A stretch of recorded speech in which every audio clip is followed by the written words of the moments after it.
माननीय प्रांत संघचालक जी, या ट्रस्ट से अध्यक्ष महोदय, उपस्थित नागरिक सज्जन, माता भगिनी,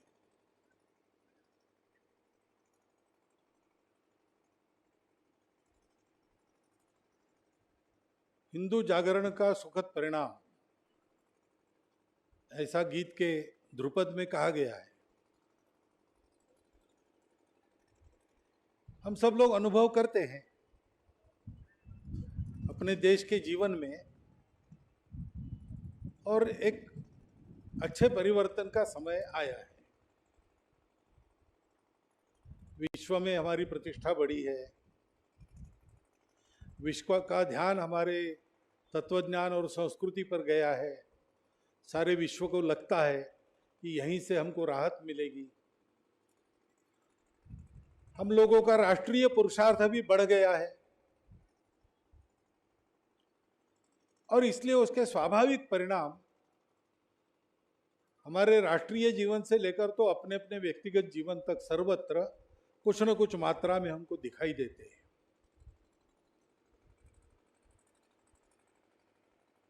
जैसे आज ये वास्तु बनी है जिसका उद्घाटन हुआ,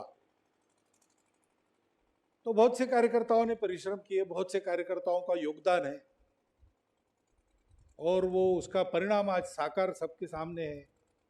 तो सबके हृदय में इसका भी आनंद है।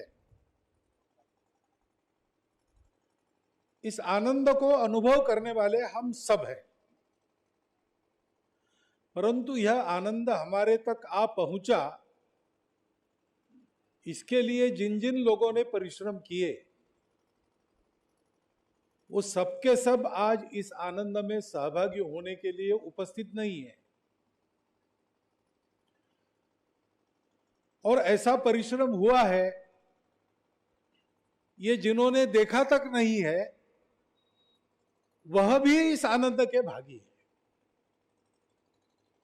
तो आनंद तो सबके लिए है, लेकिन आनंद लाने वालों के परिश्रम को सबने नहीं देखा है।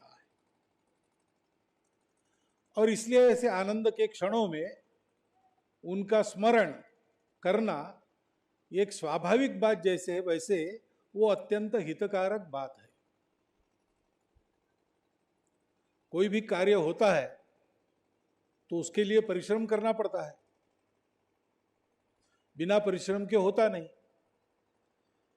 कार्य संपन्न होने के बाद उसके लाभ तो सबको मिलते हैं, मिलने भी चाहिए, परंतु अगर वो ये ध्यान में रखे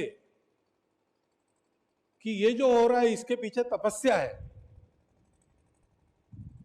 तो फिर वह वैभव, वह आनंद, वह सुविधा उनके जीवन में स्थिर हो जाती है। जो परिश्रम करते हैं उनके मन में फल प्राप्ति की आकांक्षा नहीं होती है। फल प्राप्त होना चाहिए इसीलिए परिश्रम करते हैं, लेकिन वो हमारे ही सामने हो ऐसा उनका आग्रह नहीं रहता है। ये होना चाहिए, मेरे सामने नहीं हुआ तो मेरे बाद हो। सात्विक कार्यकर्ता ऐसे ही सोचता है, और इसलिए इस प्रकार फलाशा रहित होकर कर्म करने वालों की तपस्या अच्छे दिन लाती ही है। ऐसी तपस्या इसके पीछे है। एक शिकार में गया हुआ राजा और रास्ता भूल गया अपने सेवकों सहित। फिर वो एक झोपड़ी में पहुंचा, वहां एक महात्मा बैठे थे। उनको पूछा कि भूख प्यास से पीड़ित हूं और ये जंगल है तो कुछ दिख नहीं रहा है, तो कहीं व्यवस्था हो सकती है क्या? तो महात्मा जी ने कहा कि वो सामने जो जंगल दिख रहा है उसमें अंदर जाओ तो आपको वहां मिल जाएगा सब। तो राजा अपने सेवकों सहित अंदर गया, तो अंदर एक अच्छा बड़ा मैदान, उसमें मंडप लगा हुआ है,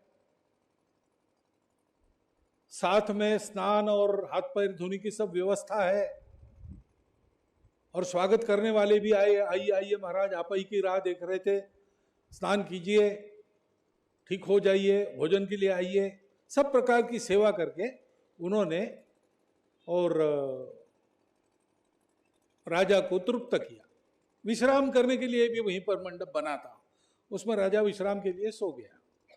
जागता है तब देखता है कि कहीं वो मंडप नहीं है, वो लोग नहीं है, कुछ नहीं है, जंगल में ही है।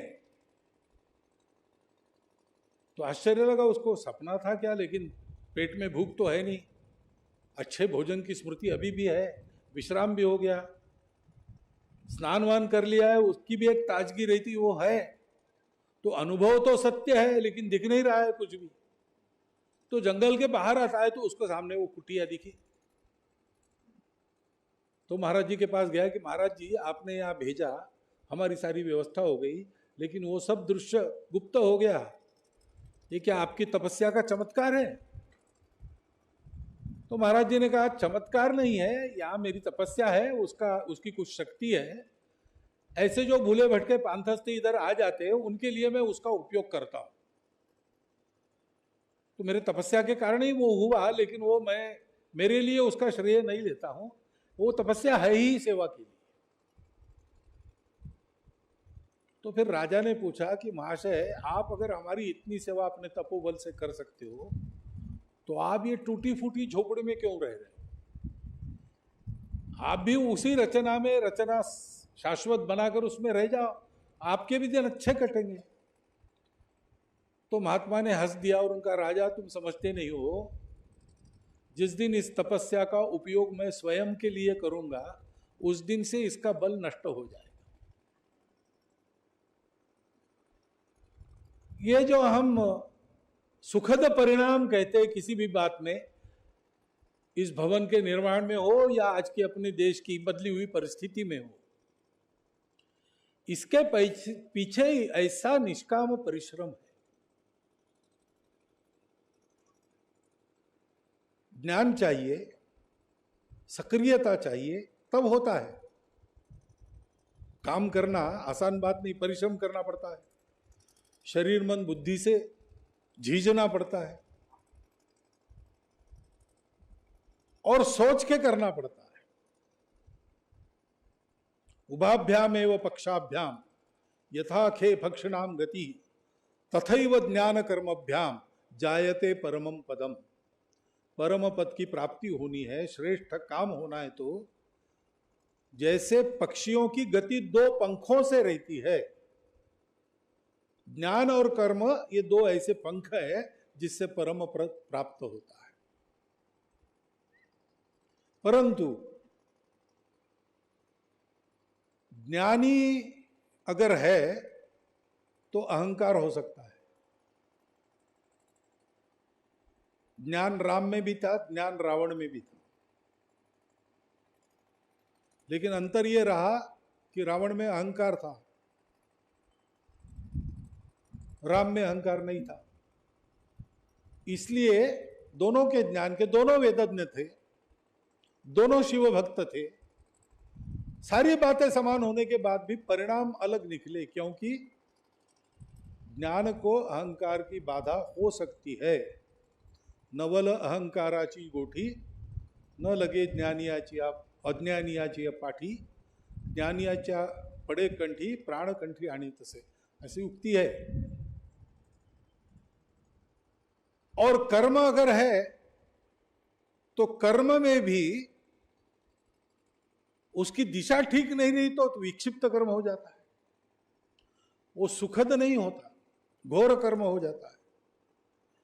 घर में जाते हैं, धूप में से वापस पानी मांगते हैं तो केवल पानी का गिलास नहीं आता, लोटा भर पानी आता है, उसके साथ गिलास रहता है, साथ में गुड़ की एक डली भी रहती है। और ऐसे ही होटल में जाओ और पानी मांगो तो वेटर तुच्छता से देखता है कि खाता पीता कुछ नहीं, पानी पी के चला जाएगा। वो अपनी उंगलियां डुबोकर ग्लास लाके पटकता है और बाहर जाते समय मालिक को कहता है खाया पिया कुछ नहीं, पानी पी के जा रहा है, इन्हें बदनामी करता है। ऐसा नहीं होता है। ज्ञान और कर्म के साथ प्रयास करने से सुखद परिणाम आता है। ये कब होता है? तो एक तीसरी बात है, उसको कहते हैं भक्ति।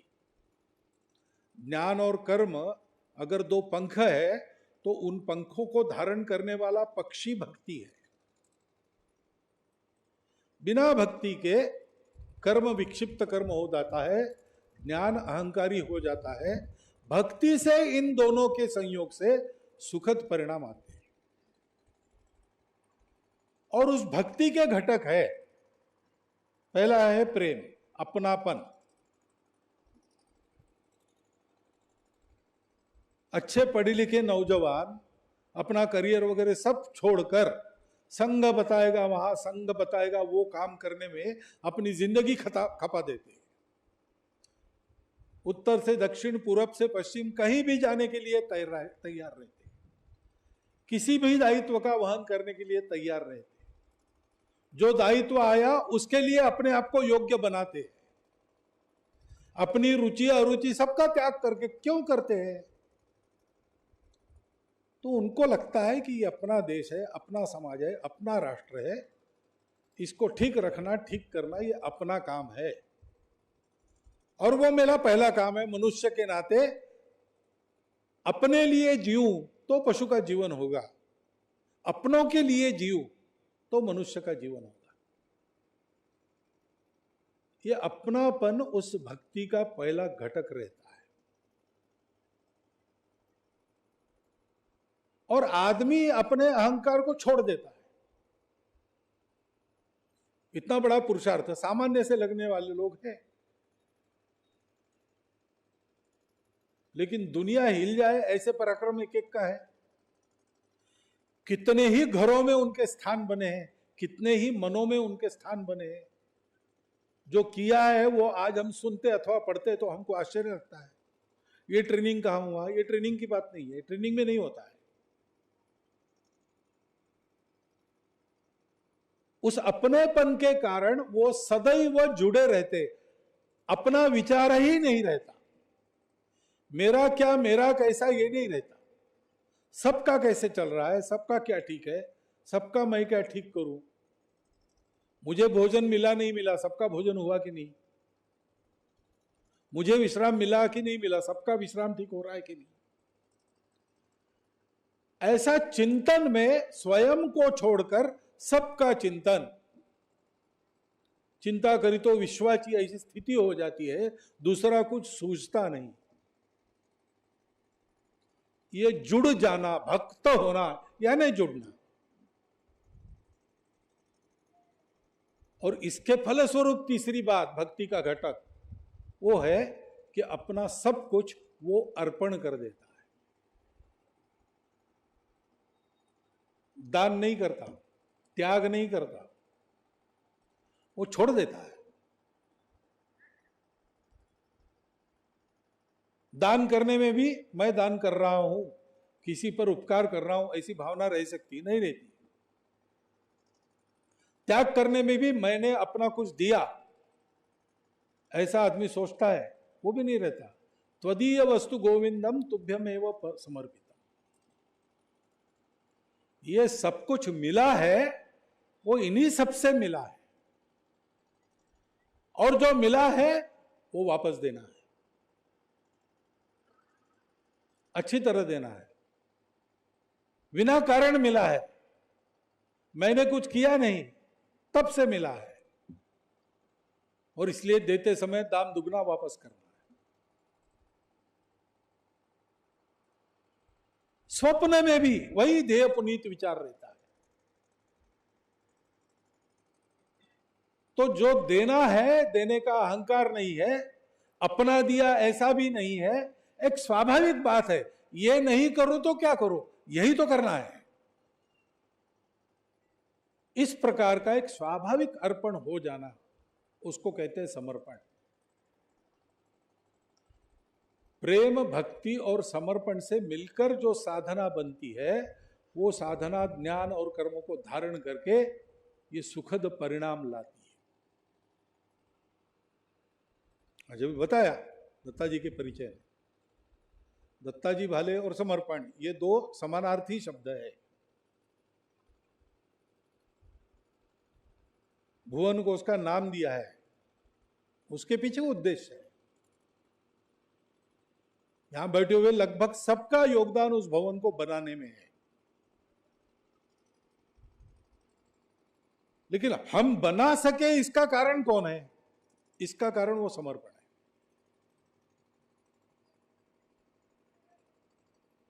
इसका कारण वो समर्पण है।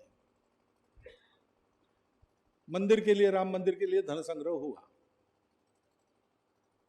अपेक्षा नहीं थी लोगों की, हम संघ के लोग जानते थे, लेकिन बाकी जो लोग थे उनको लगता था इतना बड़ा धन कैसे आएगा। लोग जैसे राह ही देख रहे थे, प्रत्येक ने दिया। क्यों दिया? अभी के इस आंदोलन में 30 साल से लोगों ने संघर्ष किया, संघर्ष करके घर घर तक राम जन्मभूमि पर राम मंदिर बनना चाहिए ये आशा उत्पन्न की।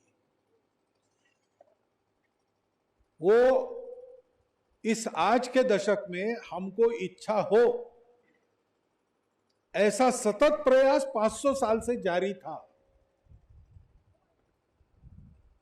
इसलिए हम इच्छा कर सके। वो इच्छा तपस्या से घर घर पहुंची, और इसलिए जब समाचार आया कि अब मंदिर बनेगा तो लोग तैयार थे। कभी ना कभी बनेगा इस आशा से जमा पूंजी करके रखी थी, वो भी दी लोगों ने।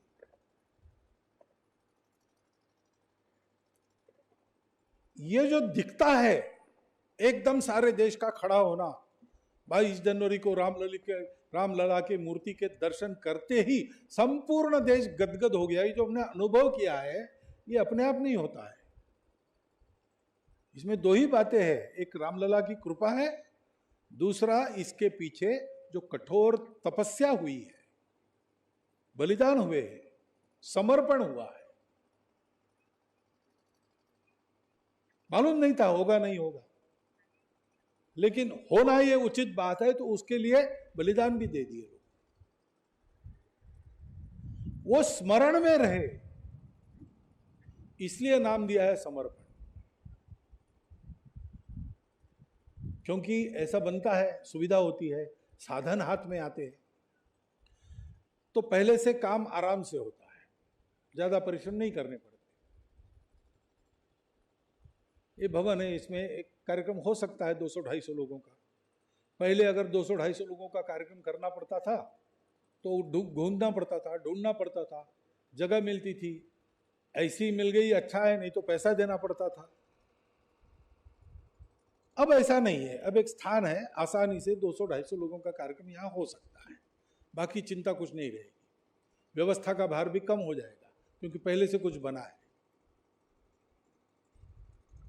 अच्छा है, ये होना चाहिए, तपस्या होनी चाहिए ज्ञान कर्म के साथ। इसका अर्थ ये नहीं है कि विनाकारण हम अपने आप को घिसते रहे। साधन है तो उसका उपयोग करना चाहिए, उसके कारण कार्य की गति बढ़ती है। परंतु साधन के कारण कार्य की गति बढ़ती है और साधन आदत भी लगाता है अपनी। उसका लाभ यह है कि गति बढ़ती है, उसका नुकसान यह है कि वो अपनी आदत हमको लगाता है। पहले साइकिल और पैदल ऐसे जाना पड़ता था, हम सब लोगों का अनुभव है, अपनी दूर तक जाने की शारीरिक क्षमता बहुत अच्छी थी। अब हमको स्कूटर मोटर कार की आदत हो गई, तो जब तक अपने स्वास्थ्य के लिए डरते नहीं तब तक हम वॉक नहीं करते, मरने के भय से ही चलते हैं, 2 किलोमीटर 6 किलोमीटर जितना चलना है। लेकिन पास में भी जाना है तो स्कूटर लेके जाते हैं।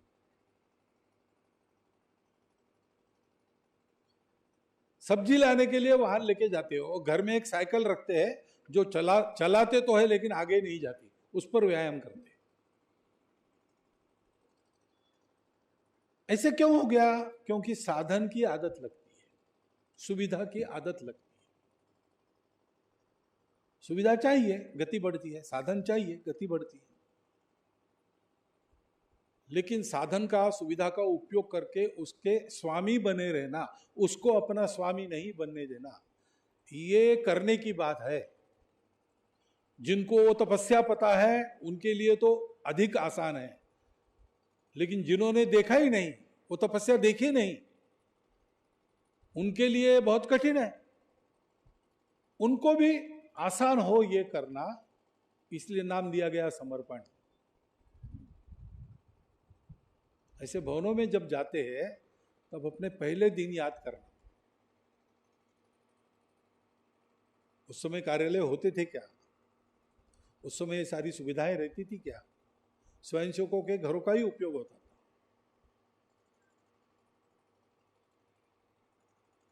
तो आज ये सुविधा बनी, इसका पूरा लाभ लेना अच्छी बात है, उसका आनंद है, लेकिन आनंद के समय में सावधान भी रहना। वो जो अपनी सिद्धता थी, मेरा सब कुछ समर्पण, वो अपनी तैयारी बनी रहे, फिर ये साधन अपना सेवक बन के काम करेगा। आनंद का क्षण है, सबने परिश्रम किया है, उसके चलते एक स्वप्न साकार हुआ है, अच्छी तरह साकार हुआ है, अच्छा भवन बना है, परंतु इस भवन का उपयोग हमको करना है, इस भवन के आदि हमको नहीं होना है। और दूसरी बात है कि ऐसे भवन जो बनते हैं, यहां छात्रावास रहेगा, अन्य भी कई बातें चलेगी समाज के उपयोग की, और संघ का कार्यालय भी इसमें रहेगा। तो संघ का कार्य क्या है? यही कार्य है,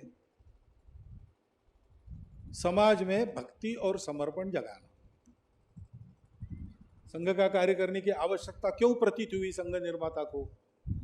तो उन्होंने देखा कि देश में सब कुछ है, संख्या है बहुत बड़ी, कर्तृत्ववान लोगों की संख्या है, बुद्धिमान लोगों की संख्या है, अच्छे त्यागी नेता भी है, परंतु कार्य फलद्रुप नहीं होते, पूर्ण यशस्वी नहीं होते, शाश्वत उपाय नहीं कर पाते, बार बार करना पड़ता है। इसका कारण क्या है? हम लोग अपने आप को भूल गए, अपने आप को भूल गए, इसलिए अपने कौन है उनको भी भूल गए,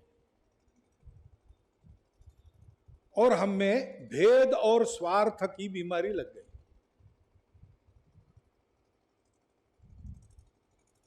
भेद और स्वार्थ, इन बातों का इलाज क्या है? वैसे मनुष्यों में ये स्वाभाविक बात है।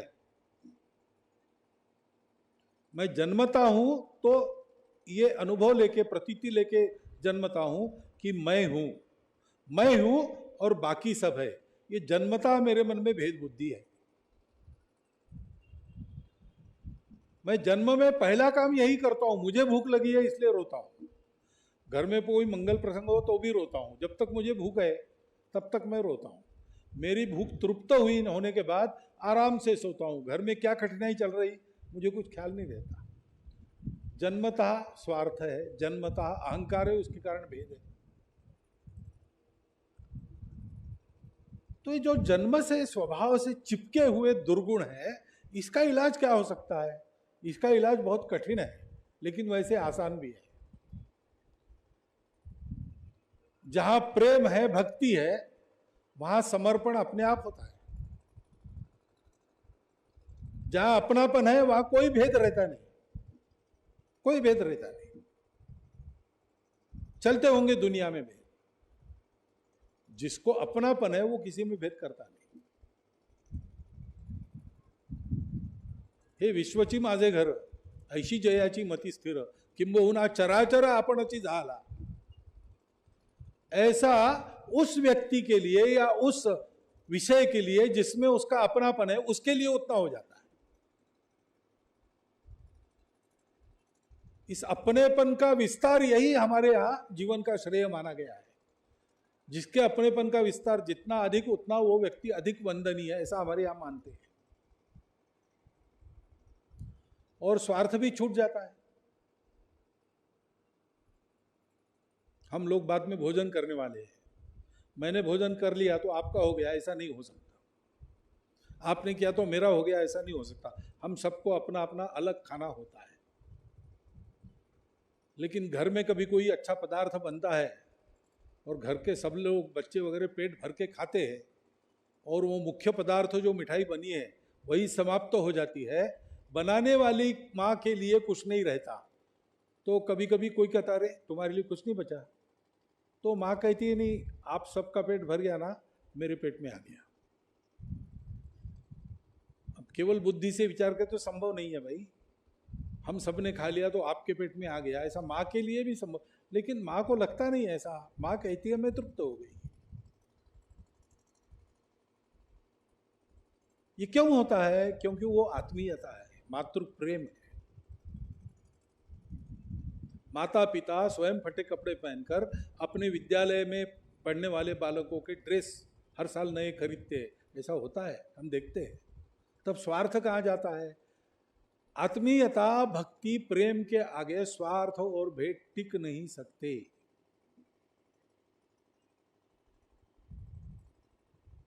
तो जहां ऐसा काम चलता है, जिस बिल्डिंग का नाम समर्पण है, आज हम उसके निर्माण का आनंद तो कर रहे हैं, लेकिन आगे इसमें प्रवेश करने वाले व्यक्तियों को इन सब बातों का अनुभव होना चाहिए, प्रतीति मिलनी चाहिए। स्वार्थ और भेद जीवन से हटाकर सद्गुण संपन्न व्यक्ति के निर्माण के लिए संघ शुरू हुआ। भेद और स्वार्थ से जर्जरित समाज को भेद और स्वार्थों को नष्ट करते हुए एक रस, एक समाज बनाने के लिए, समता युक्त शोषण मुक्त समाज उत्पन्न करने के लिए संघ शुरू हुआ। इन सब बातों का अनुभव जहां संघ का कार्यालय जिसको कहा जाता है, उस वास्तु में सबको होना चाहिए। हम सबका योगदान उस भवन को बनाने में है। इसलिए एक अर्थ में ये हमारा भवन है, और हमारा भवन है, उसके अंदर आने वाले को हमारा अनुभव भी मिलना चाहिए। यह हम सबका दायित्व है। बाद में भी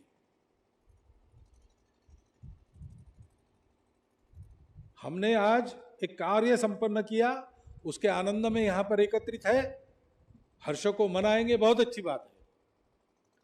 परंतु यह भी भान रहना चाहिए कि ऐसा करके हमने एक नया दायित्व अपने सर पे लिया है। भवन तो बन गया, वातावरण हमको बनाना है।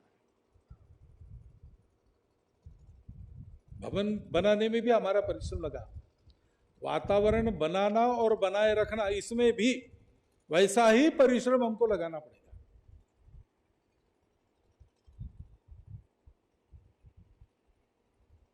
क्योंकि सुख के क्षण, सुखदायक काल, ये तो प्रयास पूर्वक बनाए रखना पड़ता है। वैसे तो काल प्रवाह चलते रहता है, आप किसी बात को पकड़ के नहीं रहेंगे तो बह जाएगा। तो बदलते काल में कुछ बातों को स्थिर बनाना, ये हमको करना पड़ता है। अपने आनंद को स्थिर बनाना, अपने सुख को शाश्वत बनाना, उसकी बुनियाद यही है। उस अपनेपन का, उस समर्पण का, उस सदैव समाज की चिंता में अपने आप को रत रखने का, उसके कारण जीवन में निर्माण होने वाली पवित्रता, स्वच्छता, इसका यह सारा अनुभव जहां जहां पर ऐसे पूंजीभूत कार्य के स्थान होते हैं, वहां वहां मिलना चाहिए। कोई व्यक्ति जाके आता है, वो कहता है कि वहाँ का वाइब्रेशन बहुत अच्छा है। ये वाइब्रेशन क्या होता है?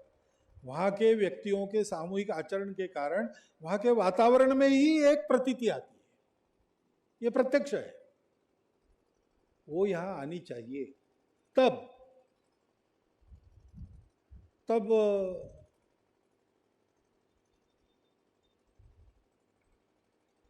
भयस्थान सहस्राणी हर्षस्थान शतानी च, ऐसा अनुभव नहीं आएगा। हर्ष स्थान ही रहेंगे सब।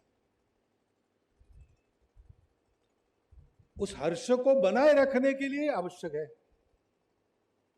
मैं 8वीं में था, तब हमको एक अंग्रेजी की किताब में लेसन था, कहानी थी। एक सुल्तान था, उसका एक दीवान था, आयाज उसका नाम था। वो बहुत ही राजा को भी प्रिय था, लोगों में भी प्रिय था, बहुत कर्तृत्व संपन्न था, बहुत विनम्र था, बहुत बुद्धिमान था, सब काम बहुत अच्छे से कर लेता था। तो उसका बहुत नाम था, राजा का भी बहुत प्रिय था। दैना हाथ, उसके बिना राजा का पत्ता नहीं हिलता था। अब तब भी ऐसा ही था, क्योंकि उसमें लिखा है कि इसके कारण कुछ और दरबार के लोग उससे जलने लगे। तो राजनीति में होता ही है, जो आगे जाएगा उससे जलने वाले अपने आप तैयार होते। तो वो जलने वाले लोग राजा के पास गए और राजा को कहा कि आपका बड़ा भरोसा है इस पर, लेकिन ये दगाबाज आदमी है, ये रोज रात को उठकर शहर के बाहर जाता है चोर दरवाजे से, जंगल में एक भूता मकान है वहां जाता है, क्या करता है पता नहीं, कुछ षड्यंत्र आपके खिलाफ ही पकाता होगा, क्योंकि अब इसको और ऊपर जाना है तो दूसरा स्थान नहीं है, आपकी गद्दी इसको लेनी पड़ेगी। राजा को पहले विश्वास नहीं हुआ, लेकिन प्रचार की ताकत होती है, तो बार बार प्रचार हो गया, तो राजा ने सोचा एक बार परख ही लूं। तो राजा उसके घर के पास छुप के बैठ गया, और जैसे ही वो रात को 12 बजे निकला, राजा सोचने लगा अरे सचमुच बाहर जा रहा है, चोर दरवाजे से बाहर जंगल में गया, उस भूता मकान में गया। राजा पीछा करता रहा, भूता मकान में गया नहीं, बाहर रुका। जैसे ही वो बाहर आया, राजा ने अपनी तलवार निकाल के उसके गले पे रख दी। बोल क्या कर रहा था, तुझे मरना ही है, बताकर मरना या बिना बताए मरना, तुम चुन। तो आयाज ने कहा महाराज इसमें बताना ना बताना क्या है, आप चलिए मेरे साथ, प्रत्यक्ष देख लीजिए, रोज आता हूं मैं यहाँ, आपको बताने लायक बात नहीं है। तो राजा ने उसके पीठ को तलवार लगाकर उसको आगे आगे चलाया। भूता मकान का सबसे अंदर का कमरा था, वहां वो ले गया। वहां एक लकड़ी की संदूक थी बहुत बड़ी, उसको उसने खोला, अंदर झांका, और फिर सीधा होके राजा को कहता है इतना ही मैं करता हूँ और वापस आता हूँ। तो राजा ने फिर से उसको झुकाया, गर्दन पकड़ी उसकी, और स्वयं झांक के देखा तो उसमें एक फटा पुराना कोट था। तो राजा ने कहा इसको देख के तुम वापस जाते हो क्यों, इसमें क्या पड़ा है? तो महाराज ऐसा है, आज तो मैं आपका वजीर हूं, इस पूरे सल्तनत में मेरा नाम है, आसपास की सल्तनतों में भी मेरी बुद्धि की धाक है, आपका मैं सबसे प्रिय सेवक हूं, ये सब बातें हैं, लेकिन इस शहर में मैं अपना नसीब परखने के लिए आया, तब मेरे पास केवल यही था, आज मैं ऐसा बन गया हूं, लेकिन मैं वहां से चला हूं, मुझे याद रहे, क्योंकि ये कब आया कब जाएगा कोई भरोसा नहीं है। मैं तब भी था, मैं आज भी हूं, मैं कल भी रहूंगा, मैं जैसा था ठीक था वैसा मैं रहूं। इसलिए रोज आके मैं इसको देखता हूं और याद करता हूं कि दिन ऐसे भी थे, लेकिन मैं जैसा था उसमें निकल पाया। दिन फिर बदलेंगे तो मेरा ऐसा होना, यही मेरे काम की बात रही। सुख सुविधा दुख कष्ट ये सब आने जाने वाली बातें रहती है। मनस्वी कार्यार्थी गणयति न दुखम न च सुखम। स्वर्गीय दत्ता जी ऐसे मनस्वी कार्यार्थी थे, उन्होंने सुख दुख की परवाह कुछ की नहीं। इमरजेंसी के दिनों में बीमार हो गए, उनका क्या उपचार हुआ पता नहीं, अंत्य विधि भी चुपचाप करना पड़ा, लेकिन उनको कोई फिक्र रही होगी ऐसा बिल्कुल नहीं है, क्योंकि जिस दिन वो प्रचारक निकले उन्होंने अपने आप को दे दिया, अब मेरा जो कुछ होगा संघ तय करेगा, और संघ जो तय करेगा वो ठीक ही करेगा। संघ का काम करते करते मेरा जो कुछ होगा वो ठीक ही होगा। ऐसी सोच सब प्रचारक और लाखों स्वयंसेवक रखकर काम करते आए, इसलिए आज कार्य का ये स्वरूप खड़ा है। ऐसी भावना से प्रेरित होकर सब प्रकार के लोगों ने देश के लिए अनेक अच्छे अच्छे काम किए, इसलिए आज हम दुनिया का एक उभरता हुआ देश बनकर अपनी गर्दन सीधी करके दुनिया के सामने सीना तान के खड़े रह सकते हैं। कुछ लोगों ने उसको देखा है, कुछ लोगों ने नहीं देखा है, 57% देश की नई पीढ़ी है, उसको वो पता नहीं है, इमरजेंसी भी पता नहीं है, उसके पहले विभाजन पता नहीं है, स्वतंत्रता का संग्राम पता नहीं है, कैसे लोग थे, कितने ऊंचे कितने गहरे थे, कैसा कैसा त्याग किया, देखा नहीं है। परंतु कुछ फटे पुराने कोट है, उनको अगर देखते रहेंगे तो आज की जो स्थिति परिश्रम से बनी है उसको अधिक ऊंचा करना, अधिक आगे बढ़ाते जाना। बढ़ने की तो कोई सीमा होती नहीं, इतना आगे जिसका कोई छोर नहीं, जहां पूर्णता ही मर्यादा हो, सीमाओं की डोर नहीं। बढ़ना तो यात्रा है, पहुंचना पूर्णता तक है। पूर्णता तक पहुंचने का बल यही सोच, यही समर्पण, यही नाम, यही दत्ताजी भाले जैसों के नाम उनको वो प्रेरणा देंगे। और इसलिए आज के आनंद की जय हो, लेकिन उस समय आने वाले कर्तव्य की भी जय मन में रखकर हम इन सब बातों का विचार करके रहेंगे, ऐसा मुझे विश्वास है। आपके सामने और इतना सब कुछ मैं बोला हूं, वो शांतिपूर्वक आपने सुन लिया, इसलिए आपका धन्यवाद करते हुए मैं मेरा भाषण समाप्त